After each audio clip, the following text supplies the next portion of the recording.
ኣብ ዞባጋሽ ባርካን ዝተፈላለዩ መዓላታት ዝግበር ዘይሕጋዊ ምቁራጽ ኣግራብ ንምግታእ ጀመረ ዕማም ባዕድ ማዕነት ይስራሓሉ ከም ዘሎን ኣተባባዕ ውጽኢት ከም ተረኽቦን ሓላፊ ቁጽጽር ሃብቲ ገረብን እንስሳ ዘገዳምን ኣብቲ ዞባ ካፕተን ተወልደ ተኽለ ሓቢሮም ንጥፈታት ሓለዋ ሃብቲ ገረብን እንስሳ ዘገዳምን ዞባጋሽ ባርካን ምግምጋም ኣብ ዝተኻየደ ኣኺባ ካፕተን ተወልደ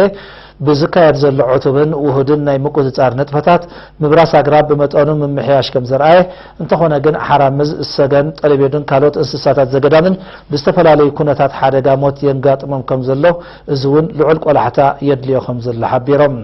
ኣብ ዝቐረበ ጸብጻብ ድማ ምስ ምብራስ ኣግራብ ካብ ዝተተሓሓዙ 357 ጉዳያት ቶም 26 ውሳነ ከም ተዋህቦምን ገበነኛታት ከም ተቆጽዑን እቲ 331 ድማ ኣብ መስርሕ ከም ዘሎ ክበርህ እንከሎ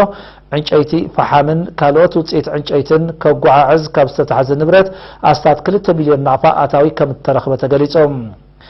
ሓላፊ ሃገራዊ ቁጽጽር ሃብቲ ገረብን እንስሳ ዘገዳምን ሌተናል ኮሎኔል ገብረ ገርግስቲዩን ብጊዱ እቲ ኩነታት ንኹሉ ዝምልከትን ብተናጸል ክዕወት ዘይክእልን ስለዝኾነ ባይቶ ፖሊስ ህግደፍ ምምሕዳራትን ፍርዳዊ ኣካላትን ምስ ሓለዋ ሃብቲ ገረብን እንስሳ ዘገዳምን ተዋሂዶም ክነጥፉ ተሓሳሲቦም ዋና ካያዲ ስራሕ ዞባጋሽ ባርካ አቶ ዑመር መሐመድ ድማ ንኣገዳስነት ኣግራብን እንስሳታት ዘገዳምን ብሰፊሑ ድሕሪ ምብራህ ንምዕቃቦምን ናብ ንቡር ንምምላሶምን ብዝሓየለ ውህደት ክስራሕ ዘኻኺሮም ኣኸበኛታት በወገኖም ሃብቲ ገረብ ንዘብርሱ ብኮማው ቤት ፍርዲ ዝወሃብ መጻዕቲ ፎኩስ ስለዘሎ ኣራሚ ኸውን ኣማራጺ ዘቤታዊ ጸዓት ክሳብ ዝወሓስ ንዑፅ ዕንጨይቲ ንምእራይ ዝወሃብ ፍቓድ ዝተጸንዐን ንኣከባቢ ዘይሃስን ክኸውን ንሕርሻ ይኹን ንጀራዲን ዝወሃብ ቦታታት ዕቱብ መጽናዕቲ ክግበረሉ ዝብልን ካልእን ርእይቶታት ኣቕሪቦም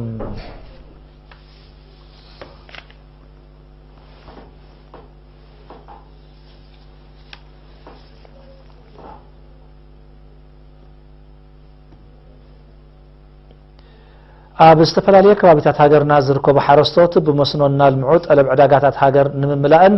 ዋጋታት ንምርግጋእን ዓቢ እጃም ይበርክቱ ከም ዘለዉ ዝፍለጥ እዮም ኣብ ፖርት ሰዋ ዝርከቡ ሓረስቶት ናይዚ መርኣያ እዮም ወኪል ኤሪና ኣካል መብራህቱን ዘዳለወ ጸብጻብ ሸዊት ገርብርሃን ከተቕርበያ ኣብኖ ዞባ ፖርት ሰዋ ኣብ ልምዓት ጀራዲን ዝነጥፉ ሓረስቶት ብዘካይድዎ ዘለዉ ጻዕርታት ፍርያቶም ብመጠንን ዓይነትን ምዕባለ የርኢ ከም ዘሎ ተሓቢሩ ሓላፊ ኣሃዱ ቁጠባዊ ልምዓት ናይቲ ንዑስ ዞባ ተዕበ ገብረ ኣምላኽ ኣብ ዝሃቦ ሓበሬታ ሓረስቶት ከባቢ ኣቀዲሞም ኣብ ሞጓሰን ልምዳዊ ሕርሻን ጥራይ ይነጥፉ ምንባሮም በቢግዜኡ ብዝተፈጥረ ባይታን ብዝተገብረሎም ምትብባዕን ግን ንጸጋታት ከባቢኦም ክጥቀምሉን ህይወቶም ክልውጡን በቂዖም ምህላዎም ኣብርሂቡ ኣብዚ ግዜ ዛብ ንዑስ ዞባ ፖርት ሰዋ ብመስኖ ዝለምዕ 2100 ሄክታር ከም ዘለዎ ዝተቐስዐ ተዕበ ነቲ ከባቢን ኪንኡን ዝኸውን እቶት ይርከቦ ከም ዘሎ ኣረዲኡ ሓረሳይ እንታይ ይትገብር ኩሉ ብሓደ ግዜ ኣየልምዑኒ ምክንያቱ ክዕርብ ስለ ዘለዎ እቲ መሬት ከበራሪ ስለ ዘለዎ ዘርኢ ቀያይር ስለ ዘለዎ ሕጂ ኣብዛ ሰዓት እዚኣ ተዘሪአን ዘለዎ 961 ሄክታር እዩ እዚአን ኣብ ፍርያት ምሕፋስ ኣሎ ማለት እዩ ካብ ወርሒ ሓደ ኸ ተን ይዕሪፈን ጸንሓ ኣብ ክረምቲ ደይ ተዘርአኻ ሕጂ ክዝርአያን ማለት ኣልማዕቲ በወገኖም ፍረ ጻዕሮም ብግብሪ ይርእዎ ከም ዘለዎ ብምጥቃስ ኣብዚ ግዜ ዝቃዋሚ ህይወት ክመርሑን መነባብሮኦም ከመሓይሹን ክኢሎም ከም ዘለዎ ሓቢሮም ካብዚ ቀደም ዘለና ሕጂ ዳለና ይሓይሽ ንብል ሓደ ካብኡ ተማሂልና ቅድሚ ሕጂ ብዙሕ ፍርያት ጀራዲን ማይ ገልመለ ንኽእል ኣይነበርና ሎሚ ግን እናማዕበልና እናሰጎምና ንኸይድ ኣለና ኣመሓዳሪ ከባቢ ሆሚ በኣቶ ዋሃጅ ዑስማን ኣብ ዝሃቦ ሓበሬታ ኣብ ወሰናትን ሩባ ሳዋ ኣብ ዝርከብ ሰፊሕን ፍርያምን መሬት ብመስኖ ይለምዕ ምህላው ንዝሰረጸ ባህሊ ዓያይነት ዘነጽር ምዃኑ ጠቒሱ ብፍላይ በርበረን ሽጉርትን ኣብ ዕዳጋታት መላእ ሃገር ይበጽሕን ጽቡቕ ጠለብ ከም ዘለዎን ኣነጺሩ ዝኾነ ዘርአቲ ዘርአሉ ቦታ ዝበቁለሉ ቦታ እዩ መሬቱ ጽቡቕ ዝኾነ ናይ ፍርያት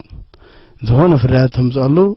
እቶቱ ዘውጽእ ይኽእል ኣብ ንዑስ ዞባ ፖርት ሰዋ ዝካየድ ዘሎ መስናኣዊ ልምዓት ንኣስታ 3000 ሰራሕተኛታት ብቐጥታ ናይ ስራሕ ዕድል ከፊቱ ከም ዘሎ ሰነዳት ምምሕዳር ንዑስ ዞባ ፖርት ሰዋ የምልክት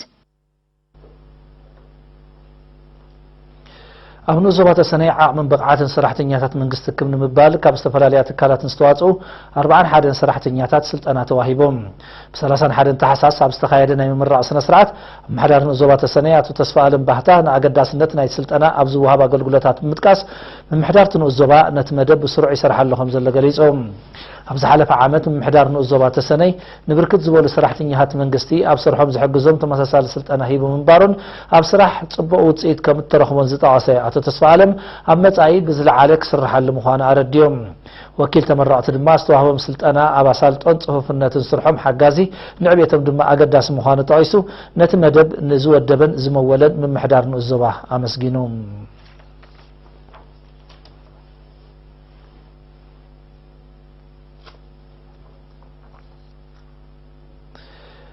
أبنو زباد باروا من يسرعيان سبعة ودحنتن نتقمات حاجز جيروم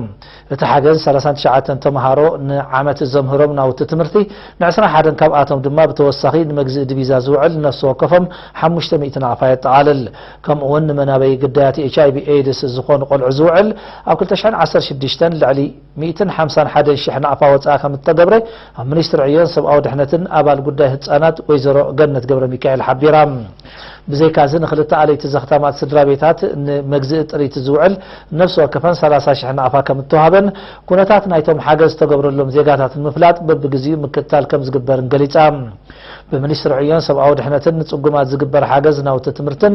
عمتاو كفليتن تمهارو تمهرتو بقبو ككتاتلن تودادر تكخونن عبد الرخيط كم زفتر لهم ويزرو قنت بتوساخي أرديام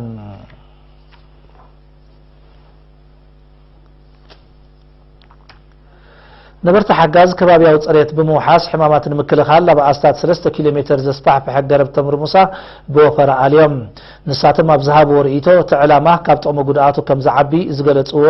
غرب تمر موسى بمئلاي كبابيوم كاب رسحات نمصفافن كتمኦም نممعراغن مهان غليصم